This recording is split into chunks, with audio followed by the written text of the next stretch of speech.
Hello, guys. Nat Blue here. Today, I want to talk about some recent superhero news.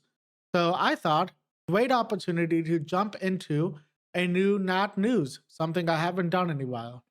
So, to kick us off, I wanted to talk about the new Superman trailer. Oddly enough, I did not plan to wear this short for this video. I was just wearing this short running errands today. It is not the best short, but it's a Walmart short. It costs like $7. I do like the new Superman logo. I know that might be a little bit of a polarizing opinion. A lot of people don't like it. My one gripe about this short is I think the logo is a little bit too big. But Superman trailer. So in the trailer, we see Clark tell Lois that he is fine with being interviewed as Superman. So obviously, he knows that he's Superman. So that's great. The voice change when Clark Kent transitions over to his Superman persona is incredible. It reminds me of the Christopher Reeve's attitude change when he goes from Clark Kent to Superman. And I think that's one of the best representations in media of why people don't recognize Clark Kent as Superman. It's not only the glasses, it's a posture change, it's a voice change, a little bit of a demeanor change. So I think it's great to show that in this movie.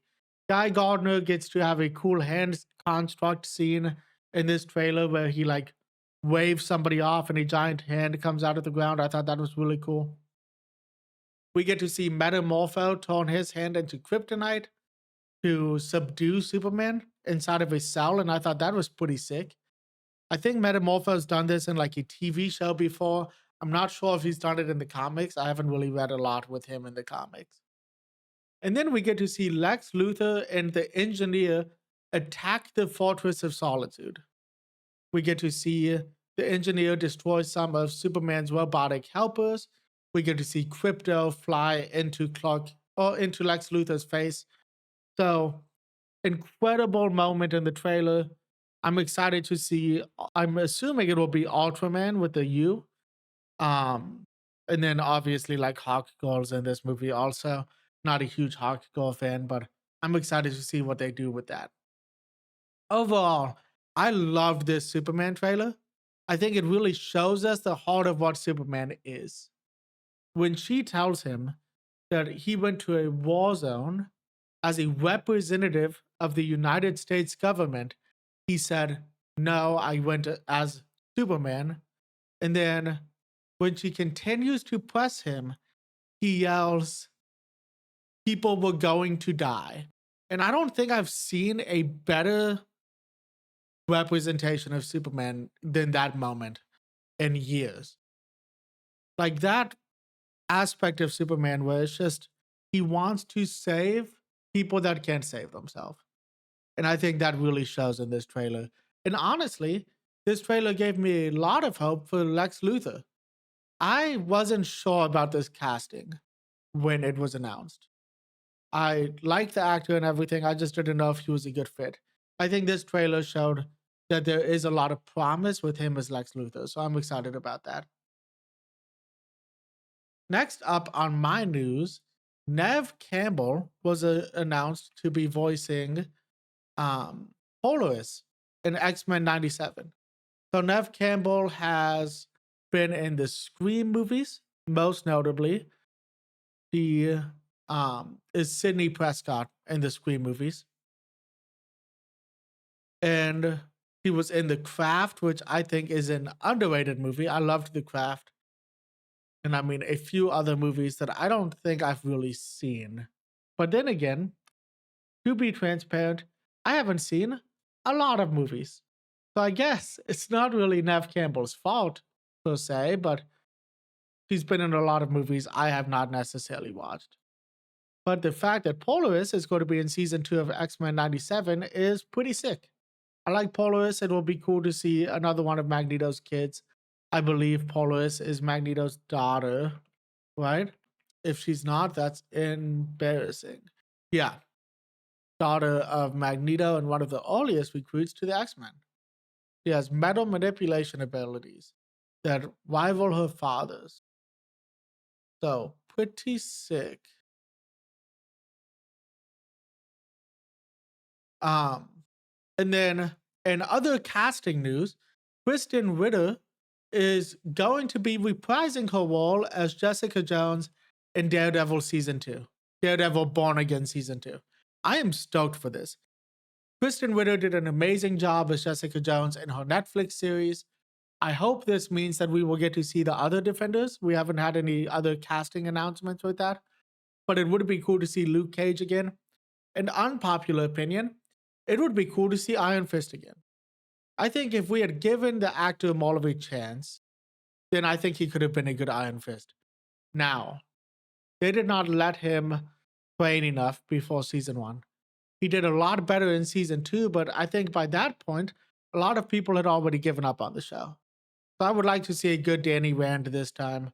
I think that would be really good for the MCU, but I don't know if people will want to give him another chance. So if they have to, I think there is another Iron Fist, a younger guy that they could use, but I do like Danny Rand.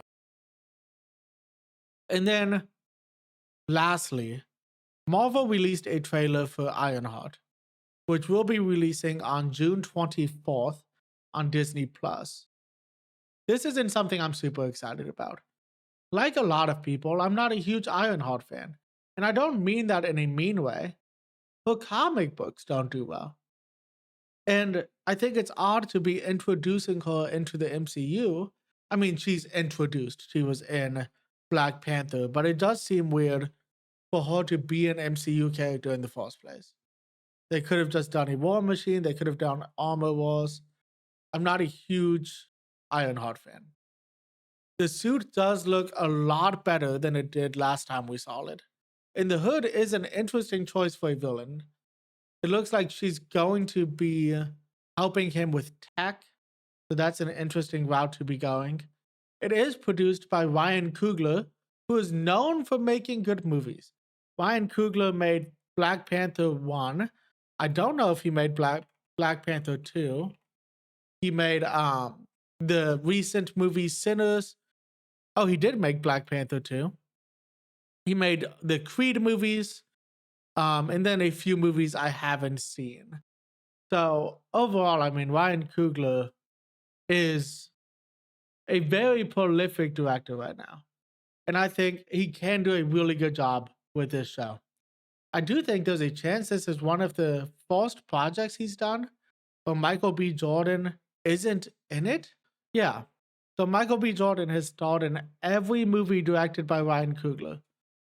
I don't know if he's directed other shows before, because that could be the walk around here. This is a TV show. But I do hate to say it, there's also the possibility that Ryan Coogler puts Michael B. Jordan in this TV show. So I think we last saw Ironheart in a Black Panther project. So you could introduce him again in a Black Panther project as like a flashback, or maybe even a small cameo in a flashback. So it is an interesting choice for Ryan Coogler to do something that might not have Michael B. Jordan in it. But I do also think that's a good step for a director who has cast the same actor in every single movie he's done. Eventually, it's good to branch out a little bit. But I think that's all of my news for the day. I hope you guys enjoyed this. I know this was a little bit of a shorter news episode, but I am really excited for the future of superhero movies. I love superhero movies. I am not one of the believers in the MCU failing.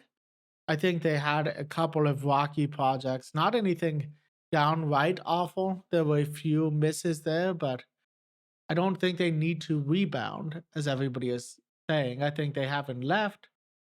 And the bigger problem is that people are getting superhero fatigue.